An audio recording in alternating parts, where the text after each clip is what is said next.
asociadas principalmente a ciertos microorganismos que vamos a ver posteriormente. En cuanto a la fiebre, pues se menciona que el criterio diagnóstico es la presencia de temperatura mayor o igual a 38 grados, ¿sí?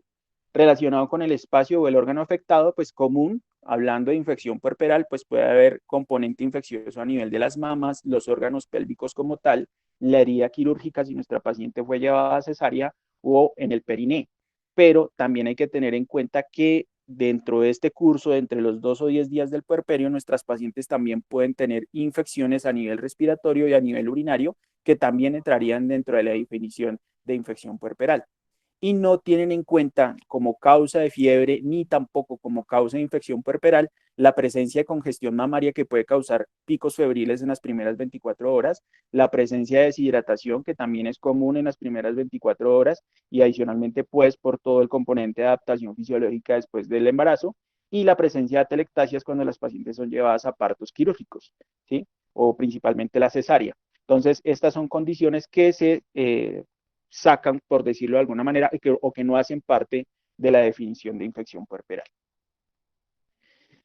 Las implicaciones en la salud materna y el recién nacido son negativas para los dos, o sea, tanto para la mamá como para el recién nacido, principalmente porque puede afectar la recuperación normal del puerperio y adicionalmente ese contacto temprano que es necesario entre la mamá y el recién nacido, ¿sí?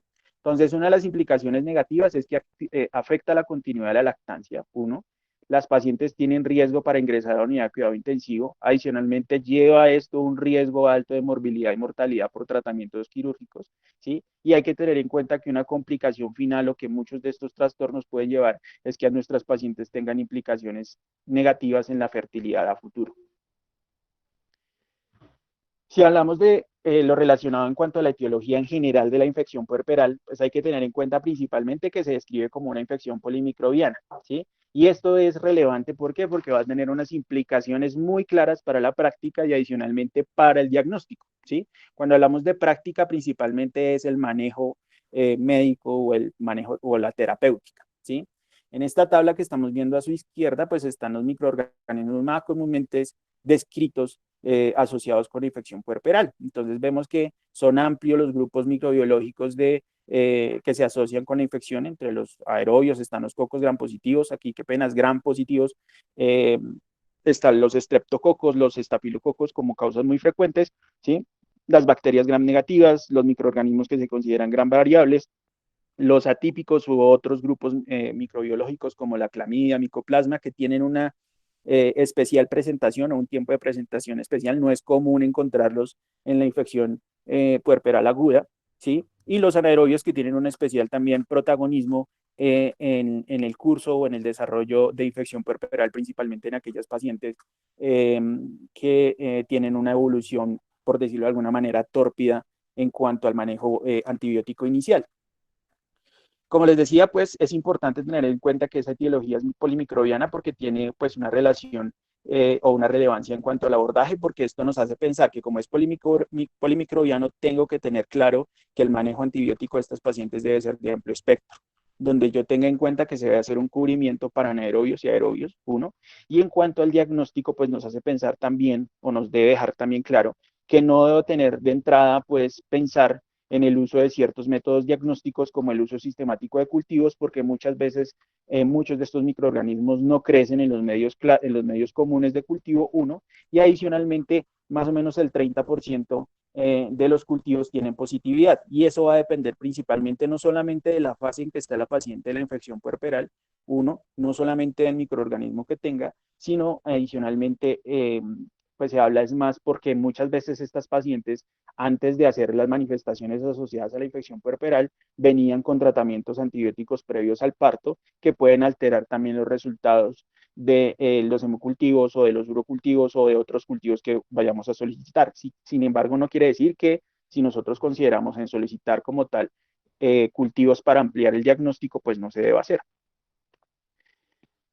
Continuando con lo relacionado con la etiología, pues también es importante tener en cuenta que hay un capítulo grande especial, como está descrito acá, para el estreptococo del grupo A, ¿sí? Ya que se asocia con unas altas tasas de morbilidad y mortalidad, ¿sí? Si recuerdan en la diapositiva de la definición de la infección puerperal, ¿sí? Hablábamos de fiebres que se presentaban entre el segundo y el 10.º día. Sin embargo, había un pequeño espacio para aquellas fiebres puerperales que se podrían presentar en las primeras 24 horas del parto o la cesárea, ¿sí?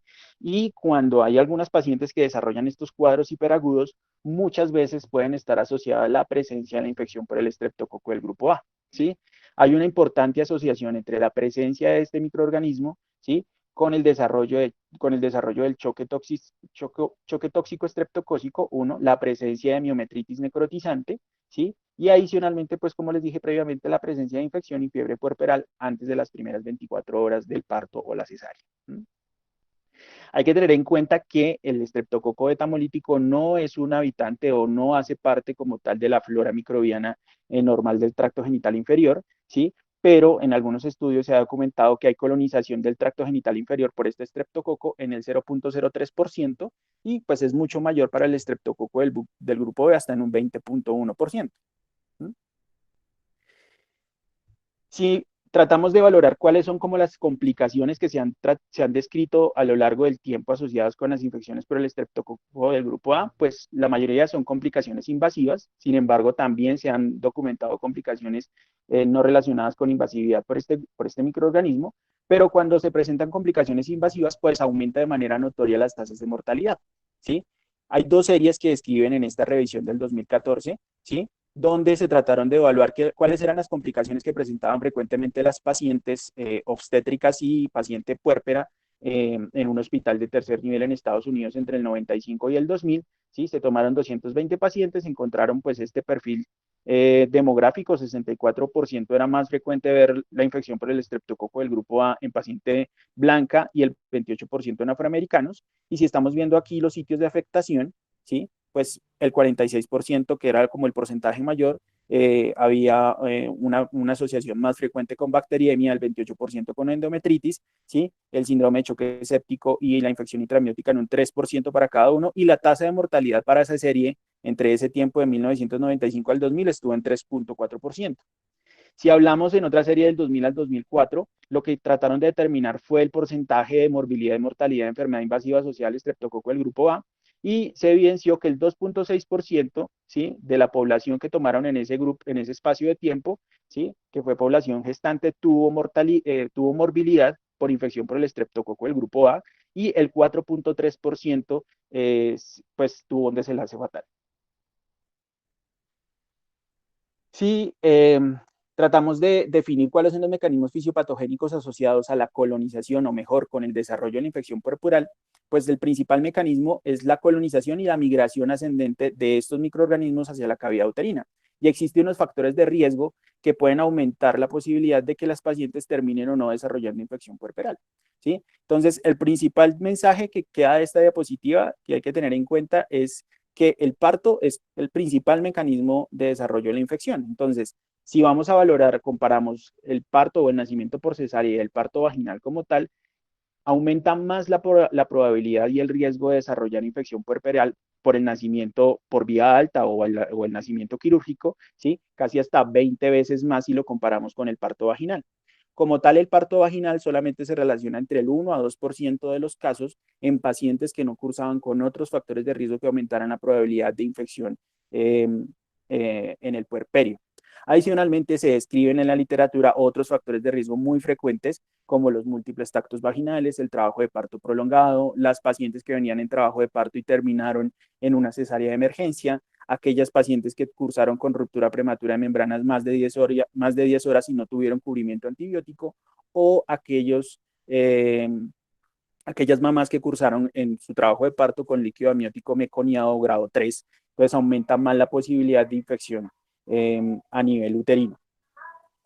Otro factor importante que hay que tener en cuenta es que fuera del riesgo, de los factores de riesgo que acabé de comentar, un factor predisponente, por decirlo de alguna manera, es la presencia de tejido desvitalizado, ¿sí? Principalmente los fragmentos de decidua, la presencia de cotiledones en el contexto de un alumbramiento incompleto, puede aumentar la posibilidad de que las pacientes terminen con infección puerperal, principalmente hablar del contexto de endometritis y la miometritis, o pues las complicaciones asociadas a la diseminación hematógena de estos microorganismos que empiezan a proliferar en esos sitios de tejido desvitalizado que acabé de comentar. Entonces, uno, relacionado con el mecanismo fisiopatogénico es esa migración ascendente, uno, y dos, la otra posibilidad que puede tener es la diseminación tanto hematógena como por vía linfática, ¿sí? Que puede estar asociado a la presencia de microtrauma y adicionalmente al grado de bacteremia, ¿sí? Entonces, aumenta la posibilidad, por ejemplo, de que haya bacteriemia y adicionalmente el microtrauma cuando tenemos una paciente con endometritis y que puede llevarse, por ejemplo, al legrado, esa paciente puede tener riesgo de hacer migración por vía linfática de estos microorganismos y terminar posteriormente con una miometritis o una tromboflebitis séptica o hacer como tal un choque séptico secundario a una infección puerperal. En la actualidad, pues el abordaje de la infección puerperal se puede hacer desde el punto de vista sindromático y topográfico, ¿sí? Y en este caso, pues hay que hacer referencia a las revisiones y adicionalmente a las publicaciones de la profe y del doctor Gaitán, donde se mencionaba o se hace una clasificación desde el punto de vista topográfico de la infección puerperal, ¿sí? Entonces, aquí estamos viendo en esta tabla muy clara cómo se hace esa clasificación, si es compromiso solamente del útero, si hay compromiso de los anexos o los parametrios, o si hay compromiso del peritoneo, ¿sí? Y la otra posibilidad es la clasificación desde el punto de vista sindromático. Pueden haber dos grandes clasificaciones desde el punto de vista sindromático, hablando por un lado de la infección obstétrica, que esté sola o que tenga componente séptico o que la paciente tenga disfunción de órgano, disfunción múltiple de órgano o que la paciente tenga un choque séptico como tal, o una clasificación mucho más simple que es solamente definir si la paciente cursa con una fiebre puerperal, cursa con una infección puerperal en general, cursa con un aborto séptico o con sepsis puerperal. Eso era lo relacionado a como de una revisión general en cuanto a la infección puerperal como tal. Si entramos a hablar ya a lo particular de la miometritis, hay que tener en cuenta principalmente o de manera inicial que es una manifestación poco frecuente de esa infección puerperal. Sin embargo, cuando se presentan, las tasas de complicaciones son muy altas porque muchas veces hay un retraso en el diagnóstico, ¿sí? Como les dije previamente, hay una importante asociación con infecciones causadas por el estreptococo del grupo A. A pesar de que no es un microorganismo que pertenezca a la flora 1, existen en algunos momentos algunos picos o algunos brotes de esta bacteria que pueden hacer que nuestras pacientes tengan riesgo de presentar este tipo de complicación.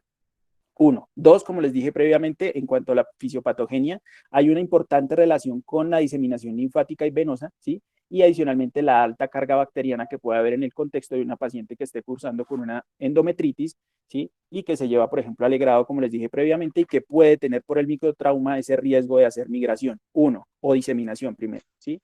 Y la otra posibilidad es que como tal el mismo componente inflamatorio y ese daño endotelial severo, como vamos a ver posteriormente, puede hacer que haya un compromiso temprano del miometrio y llevar a que tengan pues una manifestación inflamatoria importante. En términos generales, pues se define como el compromiso inflamatorio difuso del miometrio que provoca una alteración, una afectación en el mecanismo contráctil de la fibra miometrial, ¿sí? Y eso puede también asociarse no solamente con el tipo de manifestación, sino adicionalmente con las complicaciones que pueden tener las pacientes a largo plazo.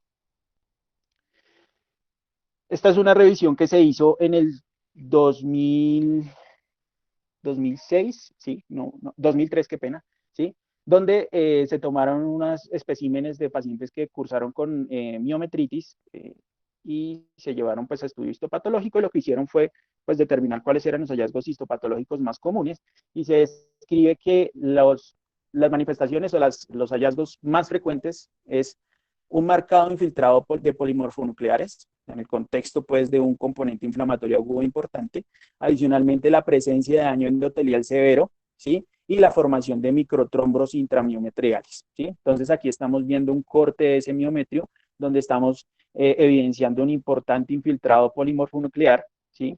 Y en esta fotico estamos viendo adicionalmente a ese infiltrado pues compromiso microtrombótico, ¿sí? Y una lesión difusa a nivel miometrial que pues se asocia principalmente con las manifestaciones de la miometritis que o comúnmente hemos escuchado en la práctica.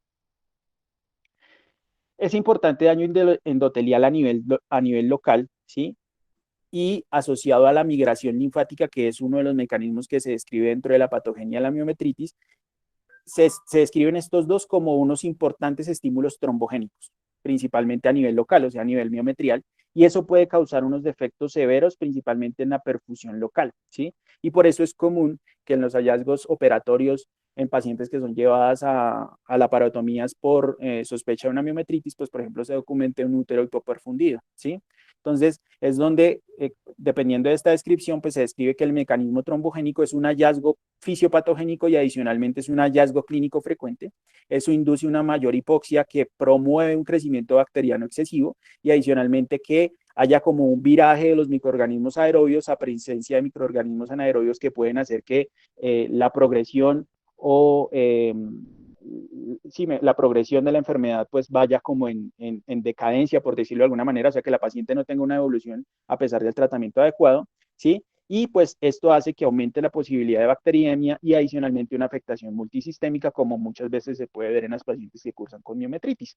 Y aquí estamos viendo pues un útero en el macroscópico, ¿sí? Que se describe como una miometritis necrotizante, ¿sí? Donde vemos espacios, pues un importante hipoperfusión y adicionalmente como unas cavernas, por decirlo de alguna manera, que son afectadas, pues, son secundarias principalmente por ese efecto trombogénico y adicionalmente por la hipoxia notoria que pueden tener en el contexto de la infección aguda. En cuanto al diagnóstico clínico o al abordaje clínico de la miometritis, pues ahí empezamos a tener dificultades porque se describe, o en lo que revisé, se describe que la clínica de la miometritis es muy bizarra y es poco específica, ¿sí? Y eso puede hacer que se retrase el diagnóstico de manera notoria, ¿sí? Si se valoran cuáles son los cuadros, o sea, las manifestaciones clínicas en general de la infección puerperal, pues vemos que las pacientes consultan por fiebre entre el segundo y décimo día, las pacientes consultan por dolor en el hipogastrio, pueden tener sensibilidad uterina. Adicionalmente, pues un hallazgo muy común que nos hace pensar en la retención de restos o en la infección puerperal es el útero que tiene una mala involución, y la presencia o no de loquios fétidos, pues principalmente siempre lo asociamos con loquios fétidos, la posibilidad de que haya infección puerperal, sin embargo, que no los haya, no quiere decir que la paciente no esté cursando con infección, ¿sí? Sin embargo, en esta revisión, que es viejita del 88, pero me llamó mucho la atención que se menciona, este autor menciona 3 cosas que se debería tener en cuenta para la miometritis. Es que la paciente curse con una presencia, o sea, que persista con sangrado, ¿sí? A pesar de haber hecho un adecuado manejo del alumbramiento, ¿sí? Entonces, aquella paciente que persiste con sangrado nos puede hacer pensar en que hay un defecto en la contracción y que la paciente tenga miometritis. La otra posibilidad es aquella paciente que entró, por ejemplo, por una endometritis, se le inició manejo antibiótico usual y no tiene mejoría esperable entre las 48 a 72 horas del manejo antibiótico iniciado, ¿sí? Y la otra posibilidad, y que la menciona y que o sea, la dejo aquí como subrayada, es que estas pacientes tienen un importante compromiso del estado general y compromiso de la microcirculación que puede hacer que tengan acidosis metabólica. O sea, igual la paciente con endometritis también lo puede hacer. Sin embargo, lo usual es ver que las pacientes con endometritis se les da el tratamiento y entre las primeras 72 horas tienen una mejoría muy marcada de su patología, ¿sí? Pero en el contexto de la miometritis, estas pacientes tienen una evolución tórpida de su enfermedad a pesar de un manejo antibiótico adecuado y podemos ver alteraciones en otros sistemas. Entonces, continuando con esto del examen clínico, pues lo que se describe es que tiene muy poca rentabilidad, ¿sí? Los hallazgos varían mucho y van a depender principalmente de la experiencia del clínico. Entonces, se resalta inicialmente la importancia del índice de sospecha, o sea, yo debo tener muy claro cuáles son los factores de riesgo que tiene mi paciente desde el ingreso y cuál paciente va a terminar o no, dependiendo cómo haya sido la atención obstétrica, en una infección puerperal y en este caso particular en miometritis, ¿sí? Y adicionalmente, pues se describen algunos signos que podrían hacer pensar en la posibilidad de entrada en que vaya a cursar con miometritis. Entonces, la hipotonía uterina, hablando de ese defecto en la contractibilidad, ¿sí? Entonces, me haría pensar cuando yo examino el abdomen de la paciente que tenga un reblandecimiento a la palpación abdominal del útero, ¿sí? Que tenga bombamiento de los fondos de saco, que adicionalmente haya un empastamento parametrial, ¿sí? Pero estos dos hallazgos o estas dos características clínicas no solamente se describen para la miometritis de manera particular, sino que los asocian más frecuentemente cuando las pacientes cursan con miometritis y adicionalmente tromboflebitis pélvica séptica. Si evaluamos cuáles son los mecanismos de diagnóstico, pues fuera de la historia clínica y del examen clínico, pues las imágenes diagnósticas han tratado de hacer una herramienta en cuanto a ese abordaje temprano de la paciente que pueda cursar con miometritis o no. Sin embargo, los resultados han sido variables, ¿sí? Y dentro de las conclusiones de algunas revisiones es que son operador dependientes y además dependen mucho del estadio clínico de la paciente. En esta revisión del 2015, ¿sí? Se menciona que la utilidad de la ecografía pélvica es limitada y menciona que tiene una sensibilidad del 45% y una especificidad del 50%, y eso va a depender principalmente no solamente de la fase en que esté la paciente en la enfermedad, sino adicionalmente de esa capacidad diagnóstica o mejor de ese, pues de la experiencia que tenga mejor el ecografista en la determinación en el hallazgo temprano de ciertos signos inflamatorios a nivel ecográfico, ¿sí? Sin embargo, pues la ecografía tiene una utilidad importante en determinar si esa cavidad uterina tiene ocupación, ¿sí? Entonces, determinar si hay restos o no, uno, y la presencia o no de flujo Doppler, que me haría pensar en la posibilidad de otros diagnósticos diferenciales, uno, o en la presencia como tal de la endometritis, ¿sí? Otros métodos diagnósticos, pues están la TAC y la resonancia, ¿sí? Y pues se piden inicialmente o se solicitan en el caso de aquellas pacientes en las cuales estamos pensando de entrada en la trombosis de vasos pélvicos, ¿sí? Y que pues tienen una asociación, como lo dije previamente, muy importante, pues con una extensión mayor, en este caso, pues la miometritis. Aquí estamos viendo, por ejemplo, estas son dos imágenes que se tomaron de una paciente de 21 años que cursó con un cuadro de más o menos 3 semanas de evolución de dolor abdominal, fiebre persistente a pesar de manejo antibiótico, donde se ve pues un importante crecimiento uterino, ¿sí? Y adicionalmente se describe que tiene no solamente pues el crecimiento, sino una zona de hipoperfusión que hacía pensar pues en ese momento que estuviera cursando con una miometritis, ¿sí? Entonces, la única, como le digo, como les decía, utilidad que tiene la solicitud del TAC o la resonancia, como en este caso, ¿sí? Es cuando se sospecha de entrada que la paciente esté cursando con trombosis de vasos pélvicos y puede tener como un hallazgo incidental la presencia de cambios a nivel uterino que hace pensar en la miometritis como tal. Sin embargo, no, dentro de lo que revisé, pues no encontré revisiones o artículos que mencionaran hallazgos radiológicos característicos que nos hicieran pensar de entrada en miometritis como tal. Teniendo ese escenario en cuenta con respecto a la poca utilidad del diagnóstico clínico y del diagnóstico paraclínico, pues muchas veces el reconocimiento de estas pacientes se hace ya es en el manejo quirúrgico, durante el abordaje en la laparotomía, y encontramos especímenes de este tipo. Entonces, pacientes que cursan con cuadro de dolor abdominal, abdomen agudo, con una mala respuesta a tratamiento antibiótico, con un compromiso séptico severo o pues con choque séptico, que pues nos obligan a llevarlas a manejo quirúrgico, y encontramos pues unos úteros hipoperfundidos, reblandecidos, heridas o histerotomías dehiscentes con salida de pus a través de las mismas, ¿sí? Que nos hacen pensar en esa posibilidad. Y este es el espécimen de la paciente que les mostré de la resonancia en la diapositiva anterior, donde se evidencia pues un crecimiento, pues un excesivo, un útero de gran tamaño, ¿sí? Y pues adicionalmente, pues en la descripción del macroscópico en el artículo lo mencionan como importante componente trombogénico o trombótico en la pared miometrial. Si nos quedamos ahora a hablar de los paraclínicos que podemos utilizar como marcadores, por decirlo de alguna manera, patognomónicos que me puedan decir qué paciente puede tener una mala progresión o en la cual me puede hacer pensar en que esté haciendo miometritis o tal, pues no existe un marcador patognomónico, ¿sí? Sin embargo, las pacientes que tienen miometritis, la gran mayoría de veces tienen una afectación multinivel, ¿sí? Y eso nos puede hacer pensar que el encontrar, por ejemplo, una marcada progresión o una marcada respuesta leucocitaria o un seguimiento con una elevación notoria de la PCR, ¿sí? O adicionalmente que se haga estudio de la microcirculación nos puede hacer pensar en la posibilidad de que estas herramientas se conviertan, que sean factibles mejor para la práctica clínica, ¿sí? Entonces aquí estamos viendo como los criterios en general para la definición de sepsis, ¿sí? Pero los que se resaltan en esta revisión del 2013 para pensar principalmente en patología quirúrgica, en este caso miometritis, las tromboflebitis o las trombosis pélvicas, son la elevación y la progresión en la elevación o no mejoría mejor en los puntos de corte de la PCR, uno, y adicionalmente alteración que nos haga pensar en componente multisistémico como una disminución en la motilidad o el ilio paralítico, ¿sí? O la presencia de compromiso de otros sistemas como la trombocitopenia, para hablar principalmente de afectación hematológica, o la disfunción hepática y en este caso de hipoperfusión, la presencia de una notoria elevación del lactato, ¿sí? Sin embargo, pues no es que estos hallazgos como tal siempre nos hagan pensar en que estas pacientes estén cursando con miometritis, sino que nos habla muy probablemente de que la infección no solamente se quedó en el endometrio, sino que ya está progresando a otros compartimentos y nos puede hacer pensar que ya hay una afectación a mayor nivel. Entonces, teniendo en cuenta de todo ese escenario, pues es importante tener en cuenta que el diagnóstico temprano, ¿sí? El objetivo de ese diagnóstico temprano es disminuir la tasa de morbilidad y mortalidad, ¿sí?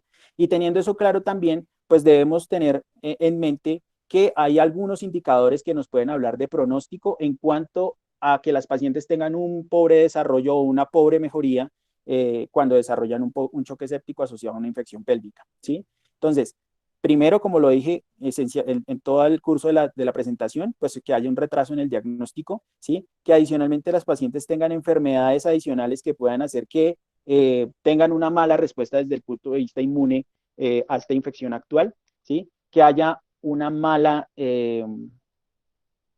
abordaje terapéutico en cuanto al cumplimiento de metas en esa reanimación del paciente séptico, ¿sí? Que adicionalmente desde el punto de vista hemodinámico mi paciente curse con un gasto cardíaco alterado, que tenga marcadores de hipoperfusión, ¿sí? Que pueden hacer pensar que esa paciente de entrada va a tener una mala respuesta a todos los tratamientos que se hagan, ¿sí?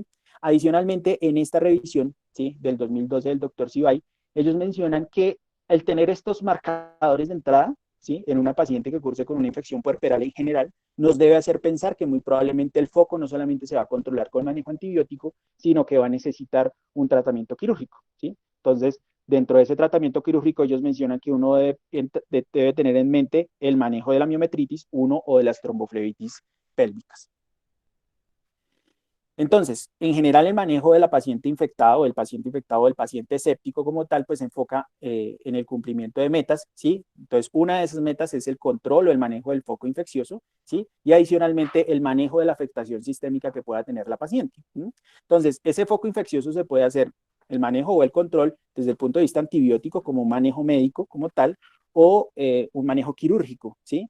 Entonces, aquí estamos viendo en esta tabla que me parece pues muy resumida y adicionalmente muy clara en cuanto a los grupos farmacológicos y a las combinaciones de medicamentos que podemos hacer teniendo en cuenta el manejo de la infección puerperal. Y estamos viendo que nuestros grandes protagonistas, la clindamicina y la gentamicina, pues se consideran como el gold estándar en cuanto al manejo antibiótico de la infección puerperal, porque se ha demostrado que casi hasta un 97% de las pacientes puede tener eficacia, ¿sí?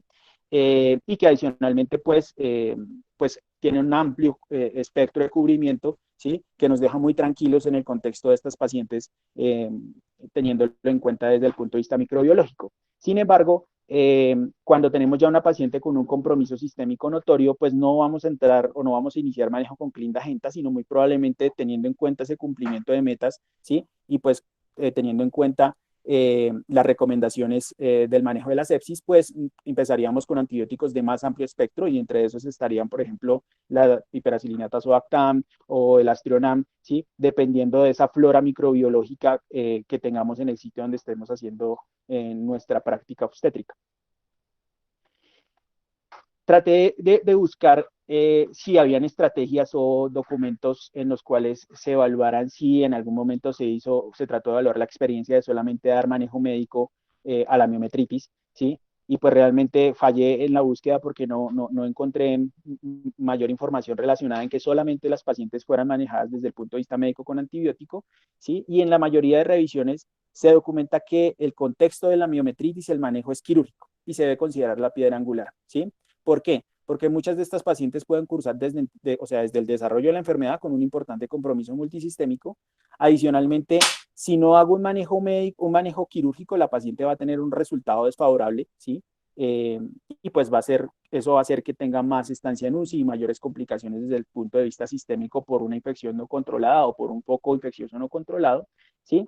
Entonces, el encontrar en esa paciente con abdomen agudo o en el cual yo pienso una miometritis, en el momento de la parotomía, un útero hipoperfundido, como lo dije previamente, reblandecido, nos hace pensar no solamente en la posibilidad de la trombosis pélvica, sino adicionalmente la miometritis, y en ese orden de ideas es mandatorio hacer pues el manejo quirúrgico, en este caso histerectomía, y dependiendo de la extensión de la infección, pensar en la salpingoforectomía, ¿sí? O en un manejo, pues, por ejemplo, del retroperitoneo cuando estamos ante el escenario de una trombosis pélvica. Y pues hay que tener en cuenta a estas pacientes y sus familiares, hay que mencionarles siempre el importante impacto negativo en fertilidad, pues porque muchas de estas pacientes van a terminar en histerectomía. Aquí estamos viendo, ya estamos por terminar, ¿sí? Este es como un algoritmo de manejo que se recomienda en la Sociedad Española de Emergencias, y hacen una publicación relacionada principalmente con la infección obstétrica, ¿sí? Y pues me llama la atención que pues primero pues está en español, que es pues es de fácil lectura, ¿sí? Y pues menciona cómo debe ser el enfoque y cómo se va a hacer la activación del código sepsis en aquellas pacientes en las cuales uno sospecha que tiene infección. Entonces, como ya sabemos, la utilidad del Quick SOFA, ¿sí? Principalmente determinar si la paciente tiene alguna de estas alteraciones, ¿sí? Y me permite pues adicionalmente hacer un diagnóstico o una solicitud, principalmente un abordaje terapéutico temprano, y pues tener en cuenta la importante afectación multisistémica de la sepsis. Entonces pues se hace mandatorio la solicitud de muchos de estos laboratorios que están aquí mencionados, ¿sí? Y ya como tal, en el manejo como tal de la paciente con sepsis, pues tener en cuenta la resucitación hemodinámica y la antibiótico terapia, ¿sí?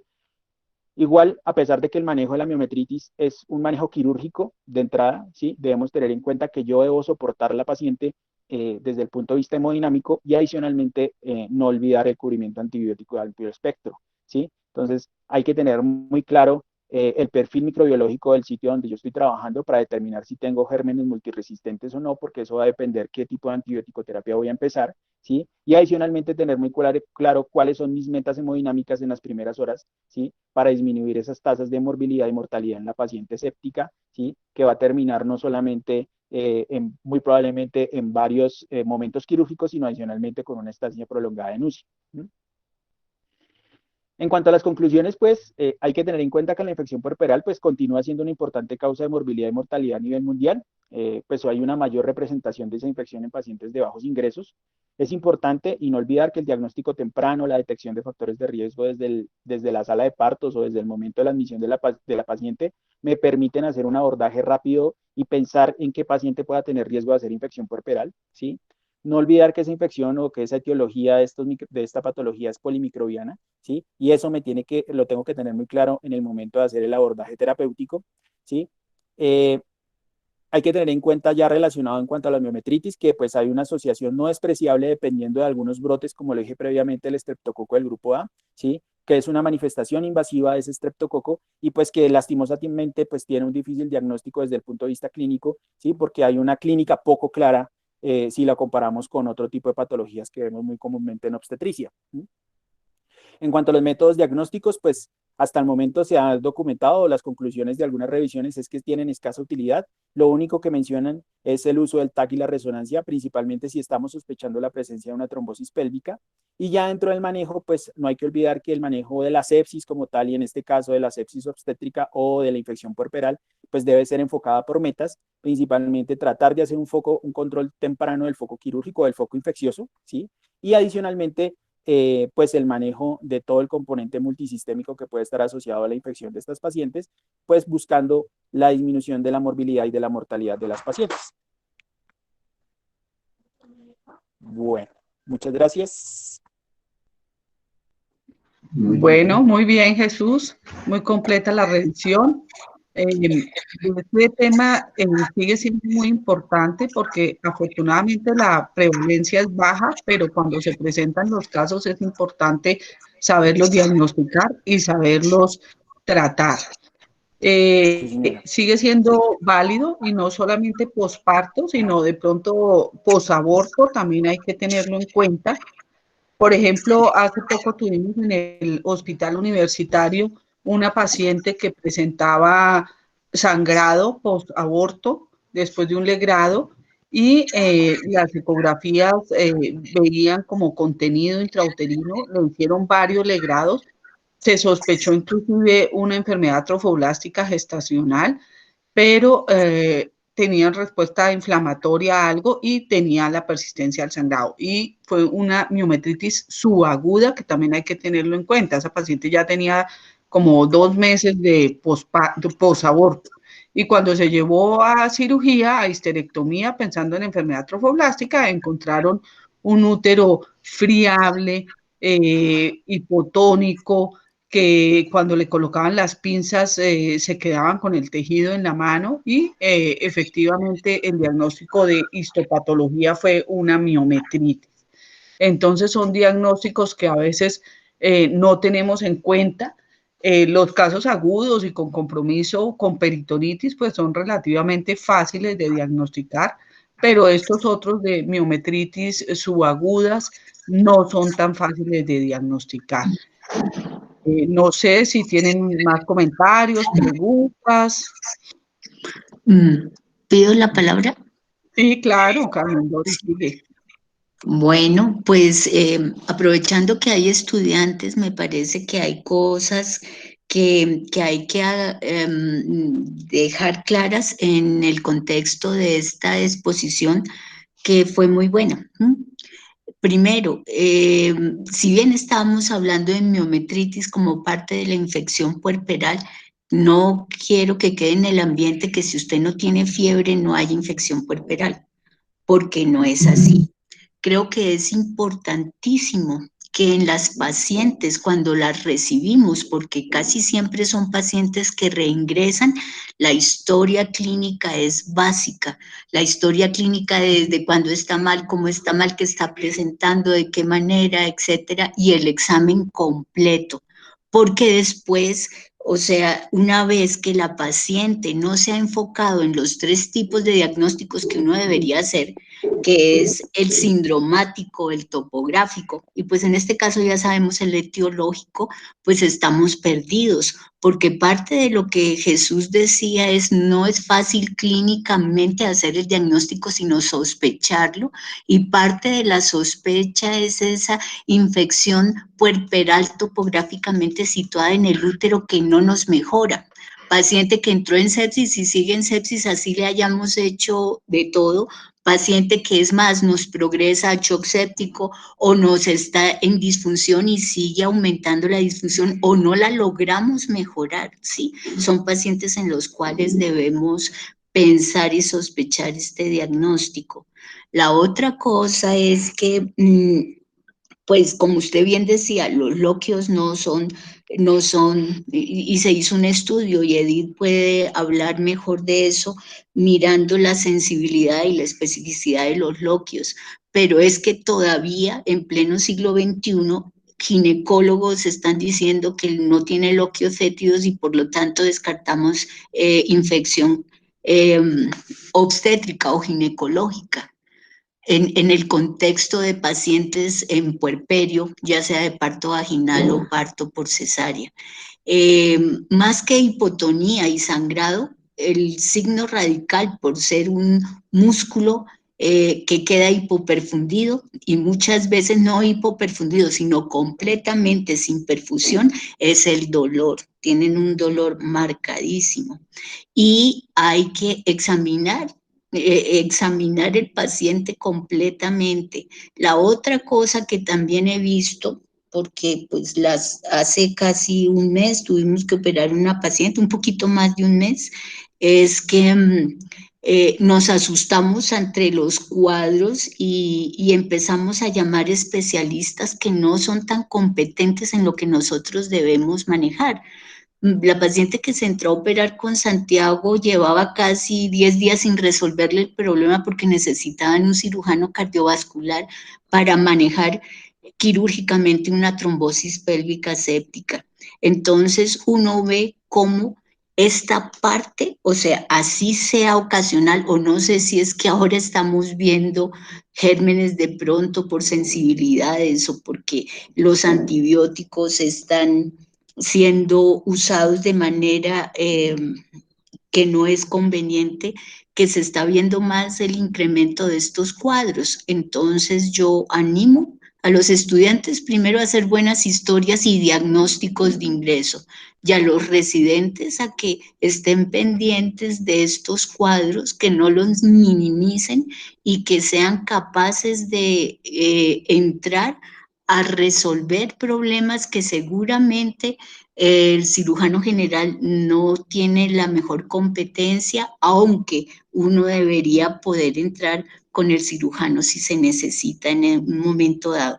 Estas son pacientes que además necesitan equipos multisistémicos para, o sea, no multisistémicos, multiequipos, ¿cierto? Yo necesito muchas veces estar soportada por la unidad, por el nefrólogo, por muchas otras personas que nos ayuden a sacar avante este tipo de pacientes que no son fáciles. Ahora, las señoras tienen, yo al demorar el diagnóstico y al demorar el tratamiento, puedo pensar que no era eso, la señora tenía otro cuadro. Son pacientes que se demoran mucho en recuperarse si es que no terminan en entropía con el medio ambiente, porque se han ido agotando sistema por sistema. Entonces, ojo, la señora de la cual les estoy hablando duró casi un mes para poder salir del hospital, haciéndole de todo, ¿sí? Entonces, son pacientes que son jóvenes y que por eso aún resisten el abuso médico, digo yo, pero es un llamado más bien de atención, a hacer buenas historias, buenos exámenes y a tomar decisiones cuando hay que tomarlas. Muchas gracias, Carmen Doris, muy buenos aportes y pues esas pacientes nos enseñan mucho a todos, a nosotros, a los residentes y a todos el manejo que en este caso no fue oportuno, pero afortunadamente se hizo y se logró pues que la paciente saliera bien de su hospitalización. No sé si alguien más, Alejandro, de pronto nos quiere comentar que tiene mucha experiencia también en el tema. ¿Qué? Buenos días, buenas tardes. Buenos días, buenas tardes. ¿Ahí me escuchan? Sí, se estamos oyendo. Bueno, pues primero ¿Aló? a Jesús, porque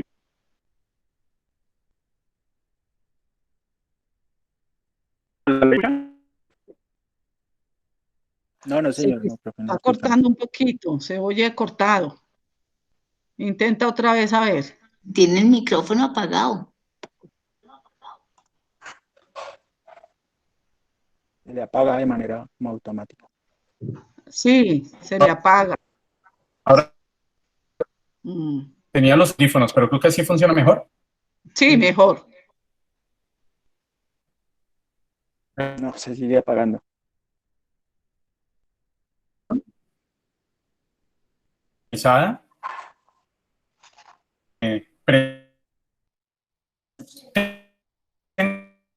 Varios.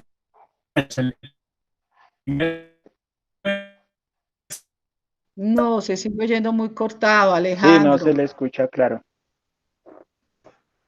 Qué pesado. Si quiere, escríbanos. Sí, puede ser, o que cambie de navegador. Chucho, mientras Alejandro se comunica, bájale allá, mi amor. Tengo algunos comentarios Hola, buenos adicionales días. a lo que mencionó Carlos y Edith, que son muy importantes. Y la primera es, muchas veces la manifestación de la miometritis es la sistémica. Esperar cosas locales no siempre ayuda y entonces uno se puede tardar en hacer el diagnóstico y el tratamiento. Así que paciente con infección puerperal que está malita, que está en sepsis, eso no es una endometritis. Eso es algo más que una endometritis. La segunda es que efectivamente en la literatura norteamericana a veces se encuentra el término endomiometritis, porque es posible que algunas pacientes tengan un compromiso de las capas más internas del miometrio y del endometrio sin compromiso de todo el miometrio. Entonces ellos a veces usan el término endomiometritis y hacen referencia al tratamiento médico de esa entidad. Pero no hay que llamarse a engaños. En la paciente que diagnostiquemos miometritis, lo que debe planearse es una histerectomía. El tercer aspecto es que cuando uno entra a la histerectomía no se debe arrepentir. A veces uno entra a la histerectomía porque en cuidado intensivo le dijeron, en la época nuestra el delta H está muy elevado, en la época actual tiene acidosis metabólico y lactato elevado, entre que esa paciente está malita, y uno entra y le ve el útero como bien, un poquito pálido, un poquito amarillo o a parches, y eso es todo lo que ve. Y lo toca y de pronto hasta se contrae o de vez en cuando deja fobia. Es decir, que uno puede entrar en la duda porque le parece que la paciente es primigestante, que quiere hacer la histerectomía tan joven, que me van a demandar porque yo le hice la cesárea. No se arrepientan. Si se arrepienten de hacer la histerectomía, van a tener un paciente más grave posteriormente. Y en este momento no se hacen biopsias de útero todavía, ni ese tipo de cosas. Y finalmente también contarles el caso que nosotros también tuvimos en el hospital de la señora que le habían hecho una cesárea en otra institución por preeclampsia severa y que les presentó un sangrado importante del ángulo derecho de la histerorrafia. Ellos la reintervinieron y encontraron un hematoma muy grande que se iba hacia el retroperitoneo, pero no estaba creciendo el hematoma. Entraron con un cirujano general, los ginecólogos. Decidieron dejar quieta a la paciente y la remitieron al hospital donde la reanimaron desde el punto de vista hemodinámico. La paciente se estabilizó, se decidió no hacerle ninguna intervención por la misma razón, pero 3 días después presentó fiebre. Entramos a revisar si era un hematoma infectado y en realidad tenía un hematoma no infectado y una miometritis severa, según los resultados de patología que no solamente mostraron los trombos, sino abscesos y microabscesos en todas las paredes. Entonces esos comentarios les pueden ayudar a pensar en la vida real. No sé si ya Alejandro se pudo conectar. Muchas gracias, pues. Cambié aquí el micrófono. ¿Será que ahora sí se escucha? Sí, ahora sí. Eso. Pues nada, yo había felicitado a Jesús por la presentación, que me pareció muy clara, y tenía un par de comentarios. El primero es que cuando habló de la tríada de la muerte, recordarle que esa tríada de la muerte es como los 3 mosqueteros, que al final eran 4 con D'Artagnan, y en este caso no olvidar que nuestro D'Artagnan es la trombosis, ¿no? Que en la mayoría de sitios, junto con la hemorragia, están ocupando el primer y segundo lugar como las principales causas de mortalidad en obstetricia, cuando no está obviamente la preeclampsia ahí metida. Estoy muy de acuerdo con lo que dijo la doctora Carmen Dori sobre la importancia de la clínica en estos casos y sobre el término que también iba a mencionar de endomiometritis que acaba de comentar el doctor Ariel Iván Ruiz, y sobre todo en el hecho de que esta es una entidad que muchas veces nos sorprende porque nos falta un poquitico de anticipación a la hora de pensarla y de diagnosticarla. Y cada vez que oigo hablar de endomiometritis o de miometritis me acuerdo de Brigitte, que yo creo que el doctor Ruiz se acordará, que era una chica, yo no recuerdo si entró como mensajera o como auxiliar al materno infantil y terminó luego como jefe de facturación.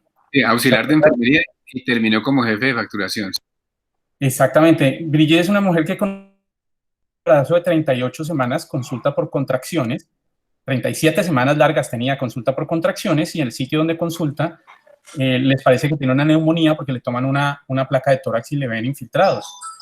Y después de darle manejo antibiótico, ella mejora, le ponen creo que ampicilina sulbactam, y ella mejora, y entonces deciden que como apenas tiene las 38, va a cumplir las 38 semanas, pues dejarla quieta y esperar unos días más para el parto. Y al segundo o tercer día de esa decisión, ella se pone muy mala, hace dificultad respiratoria, la llevan de urgencia cesárea, en cesárea convulsiona y entra en un choque refractario, por lo cual la remiten. En ese momento yo estaba en la UCI de Palermo y ella llega a la UCI de Palermo. Incluso hay una cosa medio anecdótica, porque el doctor Gómez, que era de ese grupo que mencionaba el doctor Ruiz, que cuando veían acidosis que no mejoraba, pensaban que eso definitivamente era una miometritis y que había que operarla, me llama un domingo por la noche y me dice, mire, llegó una paciente de estas características, ayer el ginecólogo que la trajo dijo que él la había operado y que ella no tenía ninguna infección en el útero, porque le preguntamos.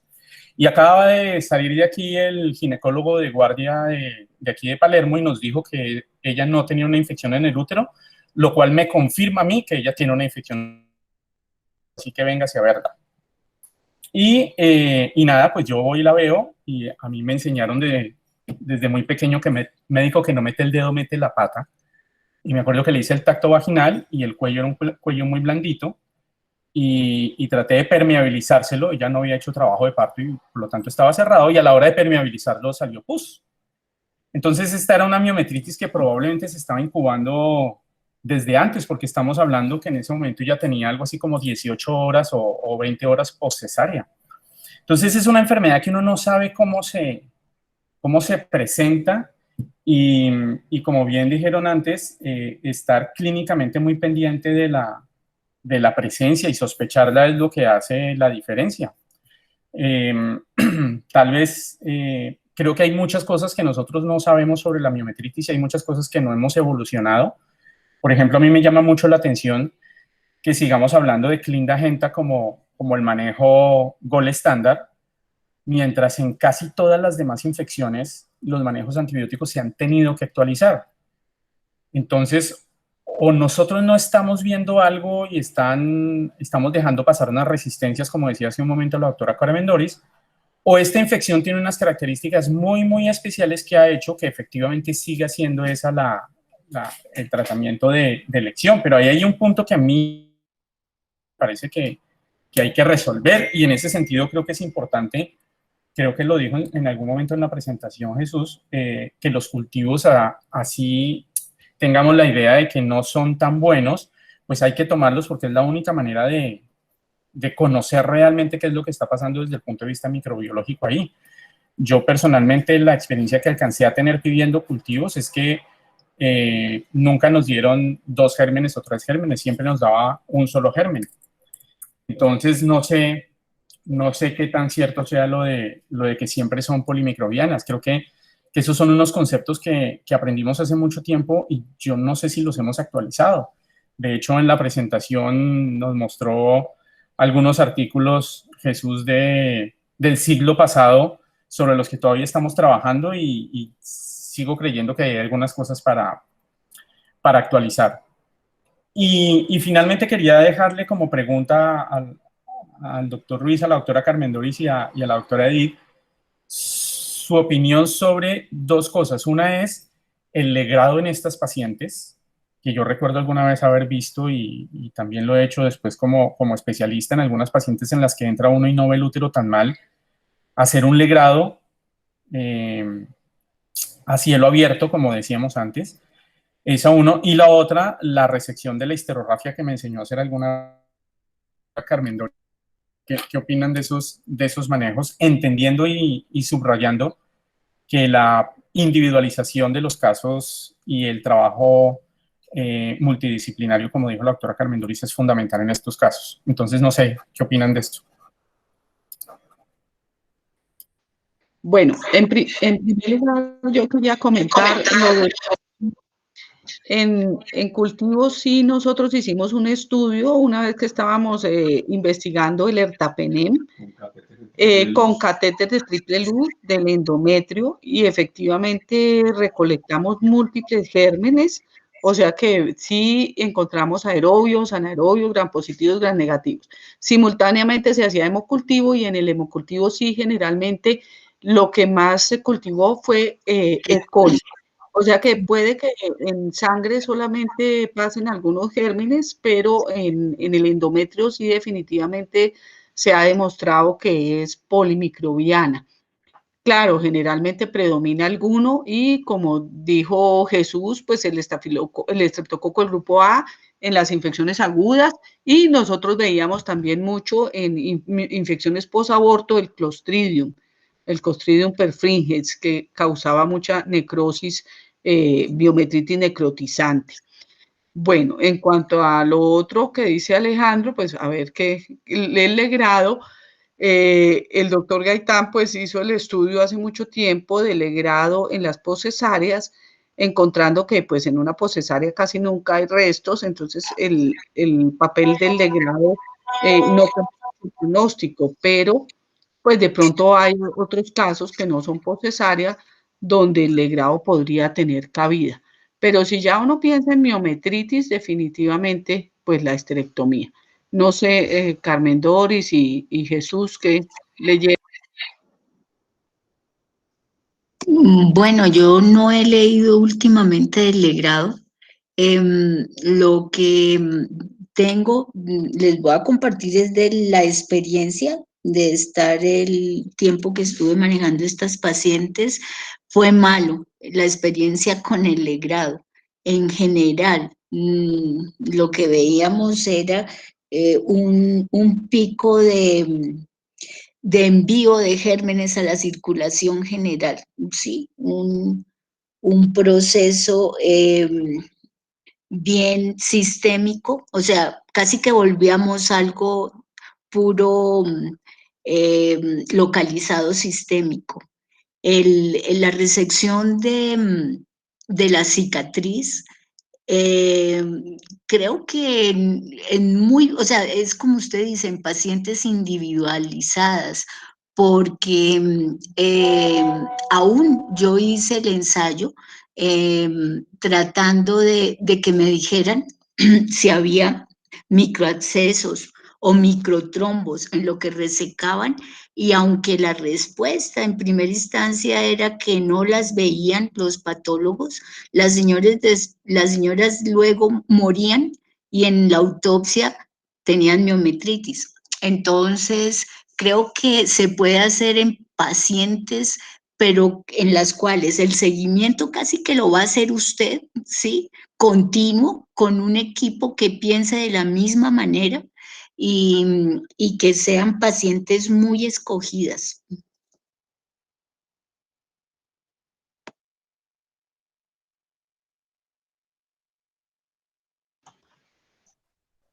Sí, igual, No sé si Jesús encontró algo al respecto. con respecto a lo del uso del legrado, pues ellos mencionaban, como dijo la doctora Carmen Doris, y yo lo dije al inicio de la charla, que realmente el riesgo del legrado era como aumentar la posibilidad de que muchos de estos microorganismos pasaran por diseminación linfática y venosa a la circulación sistémica, ¿sí? Y que eso pues hacía que se perpetuara no solamente la infección, sino adicionalmente aumentara el riesgo de complicación multisistémica en estas pacientes. ¿Sí? La otra cosa es que pues comentando algunos de los comentarios que hizo el doctor Castro, pues, una de las limitaciones que yo vi con la búsqueda de la literatura y en esto principalmente la miometritis, es que es muy poquito lo que hay, uno, y adicionalmente la mayoría son reportes de caso, ¿sí? De hecho, por ejemplo, uno de esos reportes es de la doctora Edith en la revista de La Nacional, ¿sí? Donde se evalúa el caso de una paciente con una sepsis tardía, ¿sí? Y entonces eso sí me parece, como dice el doctor Castro, pues una limitación muy importante en cuanto al conocimiento, porque de pronto pueden haber muchas más cosas que se quedaron ahí en el tintero en cuanto al diagnóstico y al estudio como tal de la miometritis, ¿sí? Volviendo al punto del legrado, pues hay una revisión como del 93 más o menos, que no la pude descargar, solamente pude ver el resumen, donde ellos mencionaban que no solamente era el riesgo de que aumentara, como dice la doctora, el riesgo de que pasara de una infección local a una sistémica, sino que se podían asociar, como estábamos en el contexto de un útero que estaba hipoperfundido, infectado, pues otras complicaciones como la perforación uterina y lesión de órganos vecinos por el legrado, ¿sí? Entonces, ellos ahí en sus conclusiones mencionan que el legrado no debería ser un manejo de entrada en el contexto de estas pacientes con infección puerperal. Y pues como le digo, ya lo están diciendo hace más de 20 años. Entonces, yo creería que pues no es como pues en este caso en general, o usarlo mejor de manera sistémica en todas las pacientes que cursen con infección puerperal. Sí, yo creo que el legrado, digamos, como estrategia terapéutica en todas las pacientes no tiene cabida. Yo me refería a las pacientes en las que, y por eso hablé de legrado a cielo abierto, en las que uno entra y ve un útero muy bien perfundido, porque finalmente esta es una enfermedad cuyo diagnóstico es esencialmente clínico. Y es un diagnóstico, como bien se dijo durante la presentación, muy difícil, pues tan difícil que incluso los reportes de casos son pocos. Y empieza a ser difícil porque conceptualmente está mal planteado. Es un diagnóstico histológico que nosotros pretendemos hacer desde la clínica. Y por eso es que el término de endomiometritis cada vez toma más fuerza, porque tiene mucho más sentido clínico y biológico hablar de endomiometritis, porque diferenciar las dos enfermedades desde el punto de vista clínico, incluso histológico, es difícil. Entonces, ahí hay digamos, ya un vicio para hacer reportes y para hablar. Al final, creo yo que esta es una enfermedad que es una infección del útero que hasta cierto punto permite manejo médico, y cuando el manejo médico no es exitoso, pues hay que pasar al siguiente paso, que es el manejo quirúrgico, siguiendo el principio de la sepsis, de que estas pacientes hay que evacuar el foco cuando sean. Y en ese sentido, pues se podría, no sé, en una pielonefritis o en una neumonía, donde siempre el manejo es inicialmente médico, y solo cuando no hay una mejoría definitiva, pues es que se piensa en la complicación como el empiema o como la necrosis pielocalicial o lo que sea que indica un manejo quirúrgico.